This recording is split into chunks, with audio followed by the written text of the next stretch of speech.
नमस्कार दर्शकों, आज हम एक ऐसे विषय पर चर्चा करेंगे जो हर अभिभावक के लिए विचार करने योग्य है। यह डिबेट हमारे बच्चों के भविष्य और उनकी दिशा को लेकर है। आखिर हमारे बच्चे किस दिशा में जा रहे हैं और हमें उन्हें वास्तव में किस दिशा में लगाना चाहिए। आज के दौर में जहां बच्चे अधिकतर समय फोन, टीवी, वीडियो गेम्स में बिताते हैं, उनके जीवन पर इसका क्या प्रभाव पड़ता है। दूसरी ओर संत रामपाल जी महाराज जी के अनुयायी बच्चों की दिनचर्या और उनके व्यवहार में क्या अंतर है। हम आपको यह दिखाने का प्रयास करेंगे कि आधुनिक तकनीक और इन गतिविधियों से बच्चों के जीवन में क्या बदलाव आते हैं और कैसे एक अनुशासित आध्यात्मिक जीवन बच्चों को सही मार्ग पर ले जा सकता है। दर्शकों, यह डिबेट आपके लिए एक दृष्टिकोण प्रदान करेगी कि बच्चों के वर्तमान और भविष्य के लिए क्या सही है। आज के बाद आप भी अपने बच्चों की परवरिश को लेकर एक नई दिशा में सोचने को प्रेरित होंगे। तो आइए शुरू करते हैं आज की डिबेट, जिसे देखने के बाद आप स्वयं यह निर्णय करेंगे कि वास्तव में हमें अपने बच्चों को कैसी शिक्षा और संस्कार देने चाहिए। नमस्कार दर्शकों, आज एक बार फिर हम मौजूद हैं खास चर्चा करने के लिए और सतलोक आश्रम में मौजूद है। जी हाँ, सतलोक आश्रम। कुछ बच्चे यहाँ पर आए हैं। अब मैं ये कहना चाहूँगा कि बच्चे जो आए हैं, इनके पेरेंट्स पीछे बैठा रखे हैं। हमने इनके पेरेंट्स पीछे बैठा दिए। क्यों? क्योंकि ये जो बच्चे हैं, ये वो बच्चे हैं जो संत रामपाल जी महाराज जी के शिष्य के बच्चे नहीं हैं, यानी कि जिन्होंने नाम दीक्षा नहीं ली हुई है, उनके ये बेटे बेटी हैं। और ये जो बच्चे बैठे हुए हैं, ये वो बेटा बेटी हैं जो संत रामपाल जी महाराज जी के शिष्य हैं, उनके संत रामपाल जी महाराज जी के अनुयायी हैं, उन अनुयायियों के ये बच्चे हैं। तो ये आपस में चर्चा कर रहे थे और हमने सोचा क्यों ना आज बच्चों की चर्चा कर ली जाए। और वैसे चर्चा तो करनी चाहिए, लेकिन हम चर्चा करते थे बड़े बूढ़ों के साथ, यंग लोगों के साथ, लेकिन आज हमारी विशेष चर्चा में शामिल हैं ये वो बच्चे जिनको भगवान का रूप कहा जाता है। ये वो बच्चे हैं, इनके माता पिता ने इतने अच्छे संस्कार दिए हैं। इनके माता पिता ने भी अच्छे संस्कार दिए, इनके माता पिता ने भी अच्छे संस्कार दिए। क्योंकि कहा जाता है कि हरि समागम, जो समागम होता है, हरि कथा होता है, ये मिलना बड़ा दुर्लभ होता है और ये किसी को मिलता है तो बड़ा सौभाग्यवान होता है, भाग्यवान होता है। तो भाग्यवान लोग हैं ये जो यहाँ पर आए हैं, ये भी बहुत ही भाग्यशाली हैं जो यहाँ पर बैठे हैं। तो आइए बिन समय गंवाए चर्चा की शुरुआत करते हैं। लेकिन एक निवेदन आप लोगों से, दर्शकों, इस चर्चा में बने रहिएगा क्योंकि ये बच्चों की चर्चा है। और बच्चे क्या चर्चा करेंगे, किस भगवान की चर्चा करेंगे, क्या मंत्र बोलेंगे, क्या श्लोक बोलेंगे, ये सब चर्चा में रहेंगे, तभी आपको पता चलेगा। ये जो बच्चा था, इस बच्चे ने एक जिद फांस ली थी यहाँ पर, क्योंकि जो भी सतलोक आश्रम है वहाँ पर एक आध्यात्मिक ज्ञान की प्रदर्शनी लगी होती है और ये गीता जी का पाठ बहुत करते हैं। इनके माता पिता इनको मथुरा भी लेके जाते हैं। तो जो मथुरा लेकर जाते हैं, तो मथुरा से लेकर आए थे ना बेटा? हाँ जी। हाँ, ये बता रहे थे कि मैं मथुरा से लेकर आया था। तो इनके मम्मी पापा ने तैयार किया कि चलो भाई एक समागम में चलते हैं। तो इन्होंने सोचा कि वही मथुरा जैसा माहौल होगा, तो यहाँ पर आए हैं भगवान की चर्चा करने के लिए। तो ये सज धज के आए हैं, तिलक फिलक लगा करके। तो ये पीछे इनकी माता जी भी बैठी हुई है। तो इन्होंने जिद की थी कि हमें गीता ले चलो, मम्मा गीता ले चलो, क्योंकि आध्यात्मिक ज्ञान प्रदर्शनी में सब शास्त्र रखे जाते हैं संत रामपाल जी महाराज जी के आदेश से। और जो लोग आते हैं उनके साथ चर्चा की जाती है, उनको एक आध्यात्म ज्ञान समझाया जाता है। तो आइए चर्चा की शुरुआत करते हैं। क्या नाम है बेटा आपका? तनुष जी, आप जो बार बार अपनी मम्मी से कह रहे थे कि मम्मी ये गीता ले लो, पैसे दे दो, लेकिन ये लोग नहीं दे रहे थे, इस गुड़िया ने भी मना किया था, तो क्यों गीता मांग रहे थे? क्योंकि हमारे पास फिर 2 गीता हो जी। अच्छा, पहले से ये गीता है आपके पास? हाँ। पाठ करते हो आप लोग? हाँ। फिर आप लोग दे देते हैं गीता। भाई मेरे, हम गीता बेचने के लिए नहीं रखते, हम गीता आपको समझाने व पढ़ाने के लिए रखते हैं। अगर आपको भी समझना है तो हम समझा देंगे। ये कहने हैं समझाने के लिए रखी गई है, यहाँ पढ़िए, समझिए। अच्छा ये बताइए, आप गीता का पाठ करते हो तो कुछ श्लोक भी याद हैं आपको? ठीक है, सुनाओ। आप दोनों भाई हैं ना? ये आपके बच्चे हैं दोनों?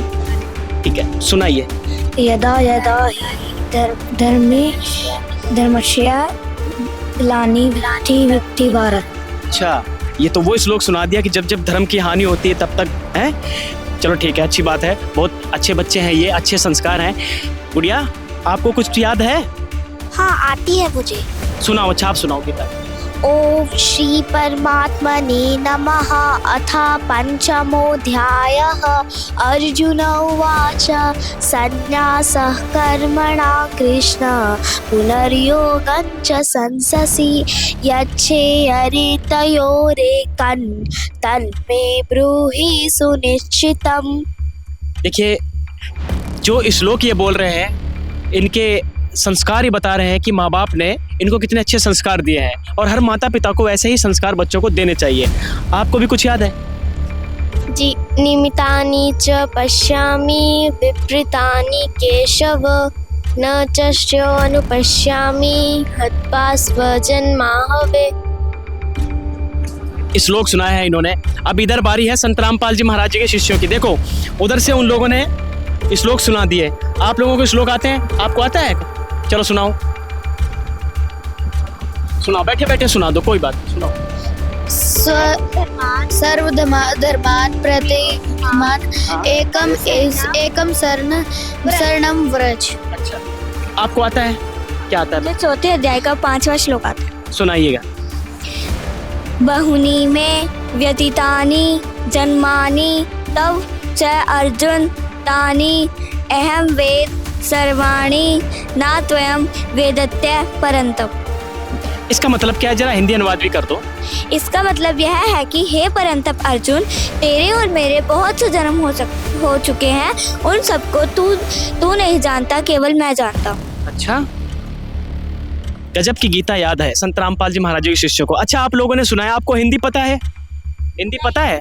नहीं पता है। आपने तो हिंदी भी सुना दी करके। जी, आप बताइए, आपको कुछ याद है? आप बताओ। अच्छा, गीता अध्याय नंबर 17 के श्लोक नंबर 23 में ओम तत्सत इति निर्देशे ब्रह्मणे त्रिवेदे समृति। बताओ, आपको क्या कुछ याद है? ओम तत्सत इति निर्देशे ब्रह्मणे त्रिवेदे समृत है। अच्छा, ये ठीक है, इन्होंने भी संस्कृत बता दी। इसका मतलब क्या है? इसका मतलब ये है, ये ओम तत्सत ये कोड वर्ड हैं, इनके वेद हमारे गुरुजी संत रामपाल जी महाराज बताते हैं। अच्छा, आपको कोई श्लोक याद है? बताओ। ओम इति एकाक्षरम ब्रह्म विहारम माम अनुसमरन ये पर्याति तजम देहम स याति परमान गतम। इसका मतलब? इसका मतलब यही है कि ओम मंत्र अक्षर ब्रह्म का मंत्र है। चलिए, देखिए, बहुत अच्छे ढंग से इन्होंने जो कुछ हिंदी अनुवाद भी किया, क्योंकि बच्चे हैं और बच्चों की भाषा बच्चे अपनी भाषा में बोलते हैं, और जिस तरीके से इनको एक गाइडलाइन दी जाती है, गाइड किया जाता है, उस हिसाब से बच्चे आगे बढ़ते हैं। तो अब चलते हैं, चर्चा को आगे बढ़ाते हैं। अच्छा बच्चों, आप लोग क्या जाप करते हो? राधे राधे। आप क्या करते हो? सत साहिब का जाप करते हैं लोग। ये सत साहिब क्या होता है? सत साहिब क्या होता है? सत साहिब क्या होता है? बताओ भाई, आप बताओगे? चलो ठीक है, आप बताओ, सत साहिब क्या होता है? हमारे सतगुरु रामपाल जी भगवान ने, तेज बोलो। हमारे सतगुरु रामपाल जी भगवान ने सत साहिब का मतलब बताया है सच्चे परमात्मा का नाम। सच्चे परमात्मा का नाम बताया है संत रामपाल जी महाराज जी ने, ये बता रही हैं सत साहिब का मतलब सच्चे परमात्मा का नाम। जी। ये राधे राधे क्या होता है? अच्छा, अब आप पूछ रही राधे राधे क्या होता है? ये राधे राधे का मतलब क्या होता है? हम राधे राधे का जाप इसलिए करते हैं क्योंकि हमारे पास श्री कृष्ण जी आ जाएंगे। अच्छा, कृष्ण जी आ जाएंगे, राधे राधे इसलिए करते हो? हाँ, इसलिए करते हैं राधे राधे। आप बताओ, राधे राधे का जाप करते हैं आप, सत साहिब बोलते हो क्या? ये क्या बात हुई? राधे राधे का जाप करने से श्री कृष्ण कहाँ से आ जाएंगे? अगर कोई मुझे बुलाने के लिए मेरे पापा का नाम इस्तेमाल करेगा तो मेरे पापा आएंगे, ना कि मैं। और अगर कोई मेरा नाम इस्तेमाल करेगा तो मैं आऊंगी। इसका मतलब तो यह हुआ कि राधे राधे का जाप करने से राधे जी आएंगे। यानी राधे राधे का जाप करने से राधे राधे आएंगे। नाम जपते हैं राधे राधे और इष्ट देव बताते हैं अपने कृष्ण जी को। ये तो देखिए, इन्होंने कहा कि राधे राधे जपेंगे तो राधे माता आएंगी ना, कृष्ण जी तो नहीं आएंगे ना। ये कह रही मेरे पिता को बुलाएंगे तो नहीं, पिताजी आएंगे, मैं थोड़ी ना आ जाऊंगी। क्या नाम है आपका? मेरा नाम क्या नाम है आपका? करिश्मा दास। करिश्मा नाम है, करिश्मा दासी नाम है। अच्छा, आप क्या कहना चाहेंगे? राधे राधे का जो जाप करते हैं आप लोग, और इन्होंने बताया कि हम जो जाप करते हैं जो हमारे गुरुजी ने दे रखा है, यानी सत साहिब भी कोड वर्ड में बता रखा है, ये तो हम बाद में पूछ लेंगे। गुड़िया, आप काफ़ी देर से बैठी हो, क्या नाम है आपका? सुनाया। कुछ आता है आपको भी? थोड़ा तेज बोलो, क्या आता है? ओम भूर्भुवस्सुवः। सुनाओ। अच्छा, ओम भूर्भुवस्सुवः। ओम भूर्भुवस्सुवः तत्सवितुर्वरेण्यं भर्गो देवस्य धीमहि यो न प्रचोदयात्। ओम शांति शांति। देखिए, इन्होंने गायत्री मंत्र सुना दिया है, गायत्री मंत्र इन्होंने सुनाया है। चलिए अब जरा जानते हैं, गायत्री मंत्र आप लोगों को आता है क्या? आता है? आता है? सुनाओ। ए मेरी छोटी बहन, आप तो गायत्री मंत्र भी गलत गा रहे हो। हमारे गुरुजी संत रामपाल जी महाराज बताते हैं कि यजुर्वेद अध्याय 36 के 3 में ये साफ साफ लिखा गया है कि वह भूर्भुवः स्वः होता है, ना कि ओम भूर्भुवः स्वः। अच्छा, ओम नहीं लगा हुआ इसके आगे? नहीं। देखिए, बच्चों से हमें भी बहुत ज्ञान प्राप्त हो रहा है। अद्भुत ज्ञान का नजारा यहाँ देखने को मिल रहा है और सुनने को जो कान में एक भनक पड़ रही है ना, वो भी हम बहुचकित रह जा रहे हैं। एक आश्चर्यचकित बातें बता रहे हैं कि ओम नहीं लगा हुआ। आज तक तो हमें यही पढ़ाया गया बच्चों, आपके स्कूल में यही पाठ पढ़ाया जाता है, ये ओम भूर्भुवः स्वः पढ़ाया जाता है ना। लेकिन ये कहती हैं कि यजुर्वेद का अध्याय नंबर 36 का 3 मंत्र है, उसमें ओम नहीं लगा हुआ है। ओम नहीं लगा हुआ है, उसमें सिर्फ भूर्भुवः स्वः से स्टार्ट होता है। वाकई में बहुत अद्भुत जानकारी यहाँ हमें भी मिली। दर्शकों, इस डिबेट में बने रहिएगा, बड़ी रोचक ये चर्चा है बच्चों की। तो हम इस चर्चा में अब आगे बढ़ते हैं। बेटा, आप बैठे हो काफ़ी देर से, कुछ आप भी सुना दो। क्या आता है आपको? मुझे हनुमान चालीसा आती है। हनुमान चालीसा आती है, सुना दो। अच्छा। जय हनुमान ज्ञान गुण सागर, जय कपीस लोको उजागर, रामदूत अतुलित बल धामा, अंजलि पुत्र पवन सुत नामा। जी बहुत। देखो इनकी एक लय में बोलना ही ये साफ जाहिर हो रहा है कि इनको पूर्णतः पूरी तरीके से हनुमान चालीसा रटी हुई है। बहुत अच्छे संस्कार इनके माता पिता ने दिए हैं। जी, हनुमान चालीसा पढ़ रहे हैं ये। क्या गुड़िया कहोगी आप? आप हनुमान चालीसा तो पढ़ रहे हैं, आपको क्या पता है कि मतलब जो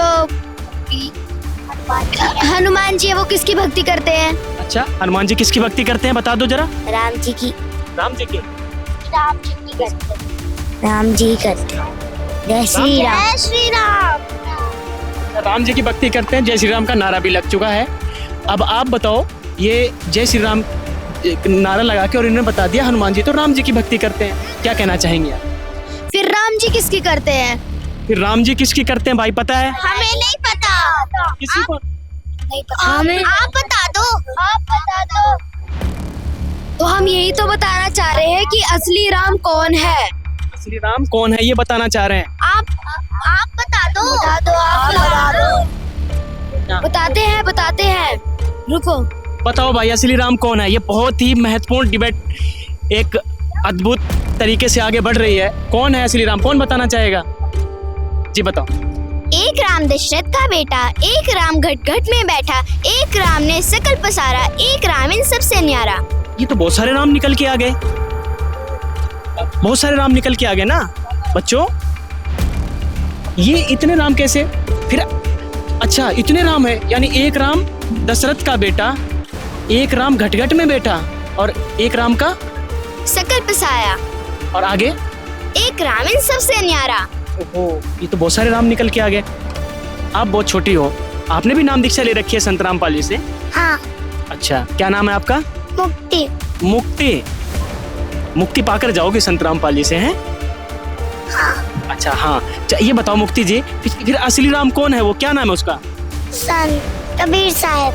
कबीर साहब बताया इन्होंने असली राम। बड़ी छोटी सी नन्ही मुन्नी गुड़िया कबीर साहब बता रही है असली राम को। अच्छा, ये बताओ, कोई गीता जी से भी प्रमाण है? गीता जी बहुत पढ़ रहे हैं, ये बच्चा गीता जी बहुत पढ़ता है। क्या नाम था आपका बेटा? तनुष। तनुष। आपका क्या नाम था? लखविंदर। तनुष जिद कर रहे थे, गीता जी से जरा प्रमाण दे दो। कोई है प्रमाण कि वो परमात्मा कोई और है, राम से अलग है? उत्तम पुरुष है तो अन्य, परमात्मा यदि उदाहरते, यह लोग आवेश भरती अवेश्वर है। मतलब इसका क्या हुआ? कि उत्तम परमात्मा पूर्ण ब्रह्म तो कोई और ही है। पूर्ण ब्रह्म कोई और है, यानी कि अगर आप कहें कि इन भगवान से कोई और है? हाँ जी। ब्रह्मा विष्णु महेश सिर्फ 3 लोक के स्वामी हैं, इनसे भी ऊपर एक परमात्मा है। ब्रह्मा विष्णु महेश 3 लोक के स्वामी बताए हैं। आपके गुरुजी ने 3 लोक के स्वामी बताए हैं, इनसे ऊपर शक्ति जो बताई है गुड़िया बता रही कबीर जी हैं। क्या कहना चाहेंगे? कबीर साहब भी पूर्ण परमात्मा है। जी बताओ गुड़िया। मैं तो यही कहना चाहूंगी, हम तो कबीर परमात्मा को ही सबसे बड़ा परमात्मा मानते हैं, उससे ऊपर कोई परमात्मा नहीं। क्यों मानते हो? क्योंकि हमारे संत रामपाल जी में सारे गीता, कुरान, बाइबल सब वेदों में से निष्कर्ष निकाल के बता दिया है कि कबीर परमात्मा ही पूर्ण ब्रह्म है। वेदों में कबीर साहब भगवान है। गीता में प्रमाण है, कबीर साहब भगवान है। कुरान शरीफ में प्रमाण है, कबीर साहब भगवान है। अच्छा, आप ये चीज बता रहे हो, आपको रटाई गई है, कुरान शरीफ में भी प्रमाण है, बाइबल में भी प्रमाण है, कबीर साहब भगवान है, वेदों में भी प्रमाण है। अच्छा, वेद से बताओ कौन सा प्रमाण है? यजुर्वेद अध्याय 5 के 32वें श्लोक में बताया गया है कि वो परमात्मा केवल कबीर ही है। वो परमात्मा, अरे वाह, इन्हें तो यजुर्वेद भी रटा रखा है इनके संत रामपाल जी महाराज जी ने। बच्चों, आपने वेद देखे कभी? यहाँ रखे थे, देखे तो होंगे। आप तो गीता के पीछे पड़ गए बेटा। वेद भी ले जाना है ना, पढ़ना। ये तभी कह रही थी आपकी दीदी कि हम पढ़ाते हैं, जो समझ नहीं आता हम समझाते हैं ना।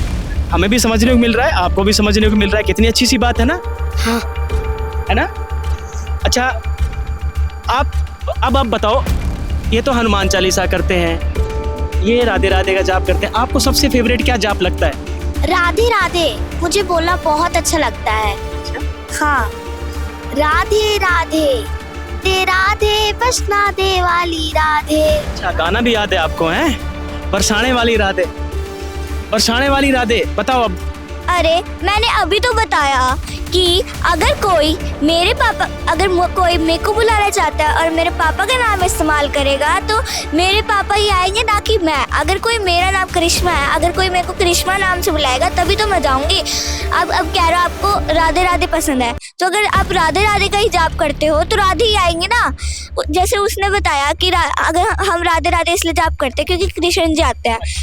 हाँ, तो राधे राधे जाप करने से कृष्ण जी नहीं आ सकते, राधे राधे जाप करने से केवल राधे ही आ सकती है। जी बताओ, असली मंत्र क्या है तो आप ही बता दो।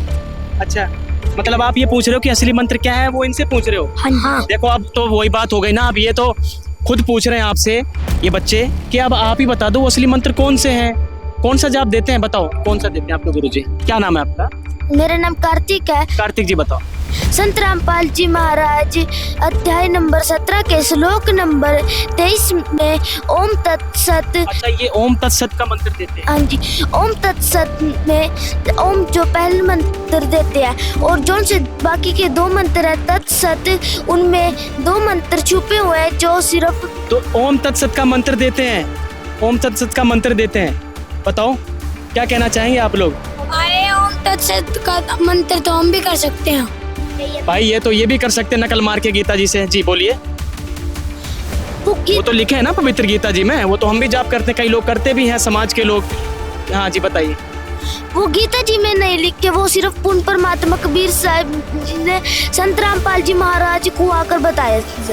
संत रामपाल जी महाराज जी जानते हैं उन 2 मंत्रों को, और कोई नहीं जानता। कौन से 2 मंत्र? ओम तत्सत वाले तत् और सत, यानी तत्सत के अंदर 2 मंत्र और छुपे हुए हैं क्या? हाँ जी, जो ओम तत्सत है उसके जो लास्ट के तत्सत है उसके अंदर 2 मंत्र और छुपे हुए हैं जो केवल तत्वदर्शी संत ही बता सकते हैं। तो तत्वदर्शी संत कौन है? वो हमारे परमात्मा संत रामपाल जी महाराज। कौन है तत्वदर्शी संत? मुक्ति जी? कबीर साहब। कबीर साहब। आपके गुरुजी कौन है? संत रामपाल जी महाराज। ठीक है, देखो बच्चों को जहाँ तक सिखाया गया वो बता रहे हैं, कभी कबीर साहब को भी संत रामपाल जी महाराज। बड़ा अच्छा लग रहा है इन बच्चों के साथ चर्चा करने में। अच्छा, अब चलते हैं। इन्होंने तो बता दिया कि ओम तत्सत के जाप से बेड़ा पार होगा, और जो तत्सत में 2 मंत्र छुपे हुए हैं वो इनके गुरुजी देते हैं। ठीक है बच्चों, अब आगे बढ़ते हैं। कुछ पूछना चाहेंगे इनसे तो पूछ लीजिए। किसी का है सवाल? कुछ भी पूछ सकते हो आप लोग। जी पूछिए। कबीर साहब कौन है? कबीर साहब कौन है बताओ? कबीर साहब पूरे ब्रह्मांड, पूरे संसार, जो भी मतलब जितने भी हैं, उन्होंने ये सबकी रचना करी है। और वो काशी यूपी में 600 साल पहले रह के गए हैं, और उन्होंने एक जुलाहा के रूप में लोगों को इतनी सारी लीलाएं दिखाई है कि वो अभी तक नहीं भूल पाए हैं। अभी तक नहीं भूल पाए हैं। आप जी क्या कहना है? हम सुल्तानी नानक तारे दादू को उपदेश दिया, जा जुलाहा भेद नहीं पाया, वो काशी में कबीर हुआ। अच्छा, मतलब वो जुलाहा जाति में काशी में कबीर हुआ। ये वाणी किसकी है? किसकी वाणी है? गरीबदास जी की। यानी गरीबदास जी महाराज जी को भी कबीर साहब मिले थे? जी। तो उन्होंने ये बोला था कि वो वही जुलाहा है जो कबीर है, पूर्ण परमात्मा है, ये बोला था क्या? जी। ठीक है, देखिए वाणियां भी बोल रहे हैं, ये श्लोक भी बोल रहे हैं, ये यजुर्वेद भी याद है इनके। तो चलिए आप डिबेट को आगे बढ़ाते हैं। ये समागम था, समागम में आए हो बच्चे आप सभी लोग। ठीक है, और ये चर्चा चल रही है तो समागम में ये तो हम बाद में पूछेंगे कि आपने क्या क्या खाया, लेकिन उससे पहले समाज सुधार की बात कर लेते हैं, क्योंकि यहाँ पर बहुत अद्भुत नज़ारे देखने को मिलते हैं सतलोक आश्रम में। संत रामपाल जी महाराज जी का समाज सुधार में क्या क्या योगदान है?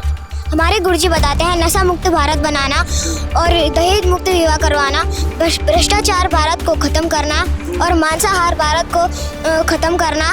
बच्चों को बहुत अच्छी शिक्षाएं दी गई है, नशा मुक्त भारत बनाना, और इस उम्र में ही जब ये शिक्षा इन बच्चों को दी जाएंगी तो बड़े होकर ये दानव नहीं बल्कि देवता बनेंगे। और जो इंसान नशे से दूर रहता है तो अपने आप को ऊपर बढ़ाता है, अपने परिवार की उन्नति करता है और साथ में देश को भी ऊपर लेकर जाता है। बिल्कुल, नशा एक ऐसा कारण है जो कहीं ना कहीं इंसान को पीछे धकेलता है।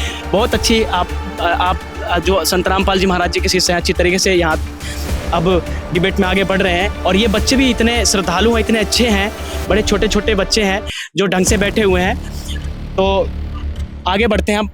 ये बताइए और क्या शिक्षा देते हैं संत रामपाल जी? हमारे गुरुजी बताते हैं वीडियो गेम, मोबाइल, मूवीज और सॉन्ग नहीं सुनने हैं। नहीं सुनने हैं और फिल्म भी नहीं देखते हो? नहीं। नाटक, क्रिकेट खेल सकते हैं, देख नहीं सकते टीवी पे। अच्छा, खेल सकते, मतलब फिजिकल के लिए थोड़ा शरीर की मेंटेनेंस अच्छी रहे इसलिए खिलवाते हैं, मतलब देखने में क्या है। चलिए इधर से पूछ लेते हैं। बच्चों, आप लोग क्या वीडियो गेम खेलते हो या क्रिकेट वगैरह नाटक देखते हो? आपसे पूछते हैं, क्या नाम है आपका? अंकित दास। वीडियो गेम खेलते हो? हाँ। ये तो नहीं खेलते। हम खेलते हैं। आप खेलते हो। चलिए अब आगे बढ़ते हैं। आप भी देखते हो सब लोग टीवी? हाँ, देखते हैं। सब लोग देखते हो? हाँ। देखते हैं। चलिए अब आगे चलते हैं। आपका क्या नाम था? मेरा नाम सारिका। सारिका जी, आप क्या देखती हैं? कार्टून। सारिका जी कार्टून देखती हैं। अच्छा, कार्टून ज़्यादा पसंद है? हाँ, मुझे कार्टून बहुत ज़्यादा पसंद है, लेकिन कार्टून देखने में क्या ही बुराई है? कार्टून देखने में क्या ही बुराई है? क्या नाम है आपका? मेरा नाम अभिषेक है। आपसे एक बताओ, इन्होंने कहा कार्टून देखती हूँ, कार्टून देखने में क्या बुराई है भाई? जब आपके, अरे मेरी छोटी बहन है, जब एग्जाम होते हैं तब भी आप वीडियो गेम्स देखते हो और कार्टून देखते हो? हाँ, जब एग्जाम होते तब भी आप देखते हो कार्टून? नहीं। क्यों नहीं देखते हो? क्योंकि अगर मार्क्स कम आए तो टीचर हमें डांटेंगे।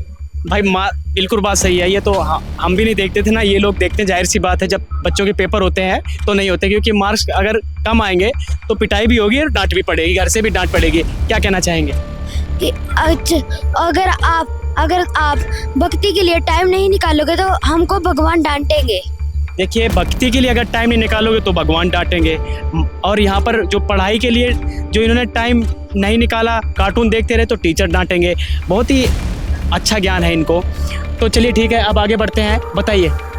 मानव जन्म दुर्लभ है, मिले न बारंबार, जैसे तरवार से पत्ता टूट गिरे, पहुंच न लगता डार। हे मेरे भाई बहनों, अपना एक एक श्वास बिल्कुल मत वेस्ट करो, क्योंकि मानव जन्म बहुत दुर्लभ है। ये हमें बहुत सारी जन्मों के बाद मिलता है। जन्मों के बाद मिलता है? अच्छा, हाँ बताओ। मानुष जन्म बहुत ज़्यादा दुर्लभ है, क्योंकि अगर हम भक्ति या और कार्टून वगैरह देखेंगे तो जब हमारी मृत्यु हो जाएगी तब हमें कुत्ता, गधा, ये सब जानवर वगैरह बनना पड़ेगा। 84 लाख जीव बनने पड़ेंगे और उसके बाद जाके एक मानुष जन्म मिलता है। और इस वाले में ये बताया गया है कि जैसे तरवर से, जैसे पेड़ होता है उससे एक पत्ता गिर जाता है, वो वापस से नहीं लगता।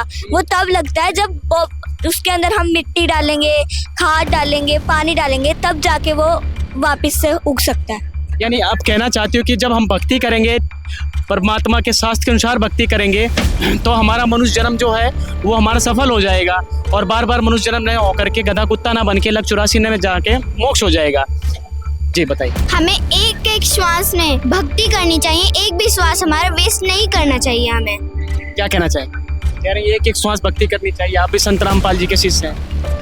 एक एक श्वास भक्ति करिए, क्योंकि अभी इन्होंने बताया कि 84 लाख योनियों में भुगतना पड़ता है। ये एक बार ही मिलता है मानुष जन्म, तो अभी संत रामपाल जी महाराज से नाम दीक्षा लें और मोक्ष प्राप्त करें। जी बताओ। जो पूरी धरती पे सिर्फ केवल संत रामपाल जी महाराज है जो हमें पूरे शास्त्रों से निष्कर्ष निकाल कर पूरी भक्ति बताते हैं। अगर आप अब देखते हैं जो सारे जितने भी धर्म गुरु है वो हमें उसकी बिना शास्त्रों को खोले देखकर भक्ति बताते हैं। इसीलिए आपने प्रदर्शनी में इतने सारे शास्त्र रखे हुए हैं कि खोल खोल कर इनको समझाया जाए। हाँ, हमारे प्रदर्शनी में जहाँ पे शास्त्र रखे हुए हैं वहाँ बहुत सारे भगत समझाने के लिए भी रखे हुए हैं, आप जाके वहाँ से समझ भी सकते हैं। तो इसे आपने बच्चों को समझा तो दिया, अपनी उम्र के, अपनी छोटी छोटी आप भी हो, छोटे छोटे ये भी हैं, यानी आप लोग भी इनको बहुत अच्छी तरीके से समझा रहे हैं। इनके जो इनके जैसे मम्मी पापा हैं वो भी वहाँ जाके समझ सकते हैं और ये भी जाके समझ सकते हैं। बताओ भाई, बड़ा अच्छा ज्ञान दिया इन्होंने और आप लोगों ने भी ज्ञान ग्रहण किया। आप भी बहुत अच्छे बच्चे हो, ये भी बहुत अच्छे बच्चे हैं, है ना। बच्चों की मम्मी बैठी हुई हैं, जरा इनके विचार जान लेते हैं। आप माता हैं इन दो बच्चों की और इनके साथ बैठी हैं। हालांकि बहुत सारे पेरेंट्स हैं, पीछे बैठा रखे हैं हम लोगों ने, उनसे रिक्वेस्ट की थी तो हमारी रिक्वेस्ट स्वीकार की और यहाँ बच्चों को उन्होंने बैठाया भी है। तो क्या कहना चाहेंगी, जो इन्होंने एक समाज सुधार का ज्ञान बताया इन बच्चों ने, संत रामपाल जी महाराज जी के शिष्यों ने, कि ये वीडियो गेम नहीं देखते हैं, टीवी नहीं देखते हैं, फिल्में नहीं देखते हैं, और वाकई में कहीं ना कहीं फिल्में बच्चों को बिगाड़ती हैं। कहीं ना कहीं ये कार्टून हमारे बच्चों का भविष्य खराब करते हैं, क्योंकि राजीव दीक्षित ने भी कहा था, आज हालांकि उस दुनिया में नहीं है, कि ये फिल्में नाटक हमारे मनुष्य जन्म का हजारों घंटे, सैकड़ों घंटे बर्बाद कर देते हैं। और अगर यही हजारों सैकड़ों घंटे हम देश कल्याण के लिए और अपने कल्याण के लिए लगाएं तो वाकई में ये देश भी आगे बढ़ेगा, हम भी आगे बढ़ेंगे। क्या कहना चाहेंगे? संत रामपाल जी के छोटे छोटे बच्चों का हमें ज्ञान बहुत अच्छा लगा और हम भी अपने बच्चों को हर समागम और सत्संग में लेके आएंगे। देखिए, इन्होंने जो कहा है कि इनको एक उम्मीद की, आशा की किरण जगी कि वाकई में हमारे बच्चे भी कहीं ना बिगड़ जाएं और हम हर समागम में लेके आएंगे। अगर कोई स्थान है तो वो संत रामपाल जी महाराज जी का स्थान है, जो हमने देखा है और इन बच्चों के मुख से सुना भी है और ये बताया भी आपको।